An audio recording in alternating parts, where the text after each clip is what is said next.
Hello, welcome everyone to 1 June current affairs. तो आज हम लोग काफ़ी सारी चीज़ें देखेंगे, कुछ सेलेक्टेड टॉपिक्स जैसे क्या क्या इंपॉर्टेंट है, क्या क्या चीज़ें हैं, उन्हीं को हम थोड़ा सा देखते हैं। देखिए, कुछ इंपॉर्टेंट टॉपिक में सबसे पहले यहाँ पे टॉपिक आ चुका है ₹75 कॉइन इशूड। 75 रुपये का कॉइन आया। ये 75 रुपये का कॉइन कब आया? आपने देखा होगा कि नरेंद्र मोदी हमारे प्राइम मिनिस्टर ने अभी अभी नए पार्लियामेंट को इनॉग्रेट किया है 28 मई को। तो आप देखेंगे 28 मई को ये जो आप देख रहे हैं ये आपका न्यू पार्लियामेंट है, और ये पीछे की तरफ जो आप देख रहे हैं ये आपका ओल्ड पार्लियामेंट है। जिस दिन आपका न्यू पार्लियामेंट का इनॉग्रेशन हुआ यानी 28 मई को, उसी दिन 75 रुपीज़ का कॉइन भी क्या कर दिया गया है, इनॉग्रेट किया गया है, यानी लाया गया है हमारे प्राइम मिनिस्टर के द्वारा। अब देखिए, ये जो 75 रुपीज़ कॉइन है, देखिए जैसे मैंने बोला था, it is the ₹75 coin issued on the inauguration of the new parliament. अब देखिए, ये जो 75 रुपये का कॉइन है, तो क्या आप इसको खरीद सकते हैं? बिल्कुल आप खरीद सकते हैं। एक वेबसाइट है www.indiangovernmentmint.com।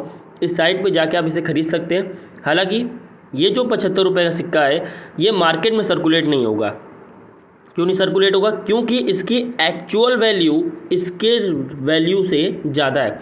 मतलब कि ये 75 रुपये का जो कॉइन है इसकी वैल्यू है लगभग एस्टिमेट की जा रही है 1300 रुपीज़। अब ये इतना महंगा क्यों है? देखिए, ये इतना महंगा इसलिए है क्योंकि आप इसमें देखेंगे सिल्वर 50% सिल्वर, 40% कॉपर, 5% निकल, ये स्पेलिंग थोड़ा सा हो गया, निकल NICKL निकल, और 5% जिंक का इस्तेमाल किया गया है। तो आप देख रहे हैं 50% चांदी, 40% कॉपर, 5% निकल एंड 5% जिंक का इस्तेमाल किया गया है। जैसा मैंने आपको कहा था, इसकी रियल वैल्यू एस्टिमेट की जा रही है 1300 रुपीज़। वेट कितना है?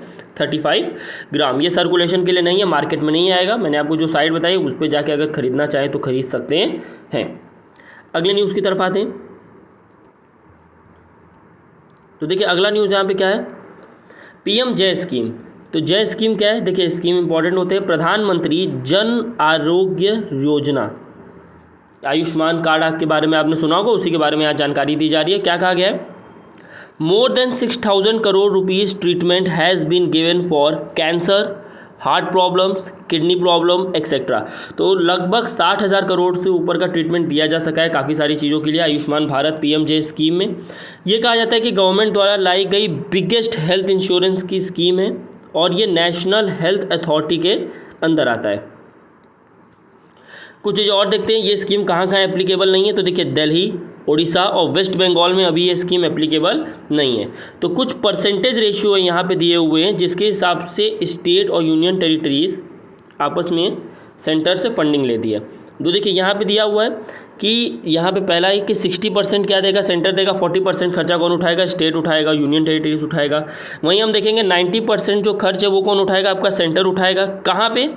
नॉर्थ ईस्टर्न स्टेट के साथ साथ जम्मू कश्मीर, हिमाचल प्रदेश और उत्तराखंड, यहाँ पे 90% सेंटर देगा और 10% स्टेट देगा। ऐसे यूनियन टेरिटरीज जिसके ऊपर लेजिस्लेचर नहीं है, जिनके पास लेजिस्लेचर नहीं है, वहाँ 100% फंडिंग कहाँ से होगी, आपकी सेंट्रल से होगी। तो सेंट्रल यहाँ पे पूरे तरीके से यहाँ पे फंडिंग दी जाएगी। बहुत सारे लोग इससे बेनिफिट हुए हैं। अगला देखते हैं, शॉर्ट में देखिए रखेंगे, ज़्यादा बड़े बड़े वीडियोस मैं भी नहीं बनाना चाह रहा हूँ। मैं चाहता हूँ कि चीज़ों को, नॉलेज को आप बस गैदर करें, हाँ क्या क्या इंपॉर्टेंट चीज़ें हुई थी और उसको, ताकि हमें रिवीजन करने में आसान हो। अच्छा देखिए, एक टॉपिक है यहाँ पे, world largest grain storage plan यहाँ पे किया गया है। सबसे पहले यहाँ पे हमें देखना है एक चीज़ के बारे में, वो टॉपिक है primary agriculture credit societies, PACS। देखिए, ये रहा प्राइमरी एग्रीकल्चर क्रेडिट सोसाइटीज़। इनका काम क्या होता है, सबसे पहले देखते हैं काम जानने से पहले ये बना कब था। देखिए, ये 1904, it is made in 1904 and lend money to the farmers, यानी कि ये 1904 में बना है, और इसका काम क्या है, उधार पे पैसे देना किसको, हमारे किसानों को। ये क्या करता है, फाइनेंशियल इंक्लूजन लेके आता है इस एरिया में कि भैया आप और ज़्यादा अच्छे से विकास कर सकें, चीज़ों को अच्छे से देख सकें, खरीद सकें, अपनी प्रोडक्टिविटी बढ़ा सकें। तो बेसिकली यहाँ प्रोडक्टिविटी बढ़ाता है, साथ साथ स्टोरेज कैपेसिटी भी बढ़वाता है एग्रीकल्चर प्रोडक्ट की। लेकिन हाल ही में हम देखेंगे कि कुछ चैलेंजेस भी फेस कर रहा है ये। अब जो हमारा प्राइमरी एग्रीकल्चर क्रेडिट सोसाइटीज़ है वो क्या क्या चैलेंजेस फेस कर रहा है। तो देखिए, सबसे पहले तो ये बहुत बड़े एरिया में नहीं फैले हुए हैं, ठीक है, तो इनका कवरेज एरिया बहुत कम है, इनको ठीक से फंड नहीं मिलता है, भाई रिसोर्सेज भी नहीं ठीक है, तो भैया देंगे कहाँ से। दूसरा, मान लीजिए इन्होंने किसी फार्मर को यहाँ पैसा दिया और इन्हें पैसा मिलने में इस फार्मर से टाइम लग गया, तो भैया क्या हो गया, ये ठीक से फंक्शन नहीं कर पाएंगे। भाई पैसा होगा तभी तो उधार देंगे, अब ये पैसा दे रहे हैं, इनको मिल नहीं रहा है, ये सारी चीज़ें, तो ये फंक्शन नहीं कर पा रहे प्रॉपर्ली, क्योंकि इनके पास क्या है, लार्ज ओवर ड्यूज है। लार्ज ओवर ड्यूज यानी ठीक से पैसे इन्हें नहीं मिल रहे हैं। आगे देखिए, अब देखिए एक शर्मसार कर देने वाली हरकत यहाँ पे हम लोग देखते हैं। तो यहाँ पे देखिए एक दिया हुआ नेक्रोफीलिया, एक नया टर्म है, सुन लीजिएगा इसको। Necrophilia and offence says high court of Karnataka. देखिए इसमें क्या कहा गया है, नेक्रोफीलिया होता क्या है, पहले इस शब्द का मतलब समझिए। Necrophilia is the sexual attraction towards dead body.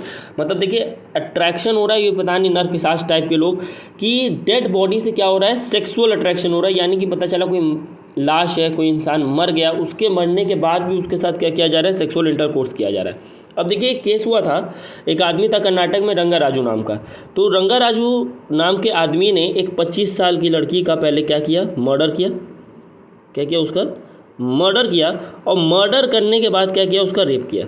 अब ये हैवानियत क्या कहा जाए, खैर तो देखते हैं। पहले 25 साल की एक लड़की का उसने मर्डर किया और फिर क्या किया, उसका रेप किया। और यहाँ पे जब उसको सज़ा सुनाई गई, तो सज़ा में देखिए मर्डर के लिए तो उसने सज़ा को एक्सेप्ट किया, लेकिन वो बोल रहा है कि मैंने जीते जी उसका रेप नहीं किया है। और जब ये बात हाई कोर्ट में गई, ये देखिए ये रहा कर्नाटक का हाई कोर्ट। और आप कर्नाटका के बारे में थोड़ा जानना चाहें तो देखिए इंडिया का मैप, और इंडिया के मैप के ये नीचे क्या है, आपका कर्नाटक है। और कर्नाटक के साथ आप देखेंगे तो कुछ आपके बॉर्डरिंग स्टेट्स और है, जैसे केरल है बॉर्डरिंग स्टेट, तमिलनाडु है, आंध्र प्रदेश है, महाराष्ट्र है, तेलंगाना है, और ये सारे क्या है, और गोवा भी है, ये सारे इसके क्या है, बॉर्डरिंग स्टेट्स हैं।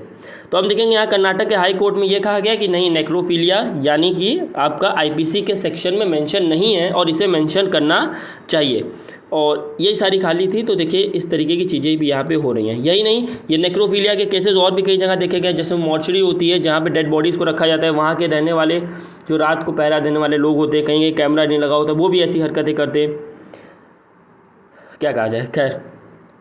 तो ये सारी इसकी कहानी है नेक्रोफीलिया की। चलिए आज के लिए इतना ही, मुलाकात करेंगे आपसे अगले दिन के करंट अफेयर में। Thank you. चैनल को लाइक कीजिए, सब्सक्राइब कीजिए।